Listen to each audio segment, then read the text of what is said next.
Bonjour, chers traders. Ici, nous vivions un moment historique pour les métaux précieux.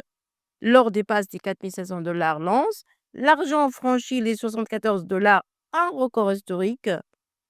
Une question revient alors sans cesse, faut-il investir dans l'or ou dans l'argent? Quel métal protège réellement le patrimoine? Lequel offre le meilleur potentiel de performance? Et surtout, lequel correspond le mieux à votre profil d'investisseur? Dans cette vidéo, nous allons comparer ces deux métaux point par point, leur rôle, leur volatilité, leurs risques et leur potentiel de hausse. À l'issue de cette analyse, vous disposerez des clés nécessaires pour faire un choix éclairé en fonction de vos objectifs et de votre tolérance au risque. Commençons par le rôle de chaque métal. L'or. L'or est avant tout une valeur refuge monétaire. Il est utilisé depuis des millénaires comme réserve de valeur. Les banques centrales en achètent massivement. Quand la confiance disparaît, l'or reste. Alors, l'argent, lui, a une double casquette. C'est à la fois une valeur refuge et un métal industriel. Elle est utilisée dans les panneaux solaires, l'électronique, la médecine. Résultat, l'argent dépend beaucoup plus de l'économie réelle que de l'or.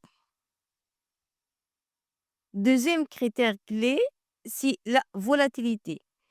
L'or est stable, l'or bouge moins, il monte lentement, corrige rarement brutalement. C'est un actif de protection, pas de spéculation. Alors que l'argent, montagne russe, l'argent en revanche est beaucoup plus volatile. Il peut monter très vite, mais aussi corriger fortement. C'est un métal plus émotionnel sur le marché. Alors un conseil, c'est normal quand un investissement baisse de 20%, l'argent n'est peut-être pas fait pour toi. Troisième point, la sensibilité à l'économie. La sensibilité au cycle économique, l'or performe surtout quand l'inflation est élevée, les taux baissent, la géopolitique se dégrade. Alors l'argent dépend aussi de la croissance, l'industrie, la transition énergétique.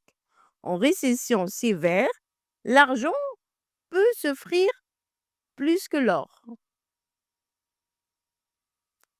Alors, lequel a le plus gros potentiel? L'or est déjà très cher, son potentiel est plus progressif, mais plus sûr, alors que l'argent, lui aussi, est considéré souvent comme sous-évalué. En cas de boom industriel ou de pénurie, les hausses peuvent être explosives. Mais qui dit potentiel élevé, dit aussi risque plus élevé. Maintenant, on va répondre à une question très importante.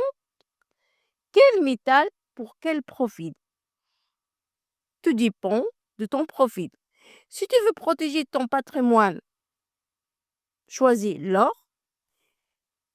Si tu veux sécurité, plus d'opportunités, un peu d'or, de l'or et un peu d'argent. Si tu acceptes la volatilité pour viser plus haut, plus d'argent, mais jamais sans or. Personnellement, beaucoup d'investisseurs optent pour 70% or, 30% argent. Chers traders, en conclusion, l'or protège le patrimoine. L'argent apporte du dynamisme. Et les deux se complètent intelligemment. L'enjeu n'est donc pas de choisir l'un contre l'autre, mais de construire une stratégie équilibrée. Et il faut mettre de la tête que la véritable erreur n'est pas d'investir dans l'or ou dans l'argent, mais de ne pas diversifier du tout. Dans un monde marqué par l'incertitude économique et géopolitique, la diversification reste la des piliers essentiels de la gestion du patrimoine. À chacun ensuite d'ajuster cette répartition en fonction de ses objectifs, de son horizon de temps et de sa tolérance au risque. Et mettez bien dans la tête, la vraie erreur, ce n'est pas de choisir l'un ou l'autre, mais de ne pas diversifier du tout. À mon avis, il faut s'investir dans l'or et aussi s'investir dans l'argent. Dis-moi en commentaire, tu es plutôt or, argent ou les deux? Like, abonne-toi et on se retrouve très vite pour une analyse sur la suite des métaux sociaux en 2026. Bonne fête de fin d'année. Au revoir.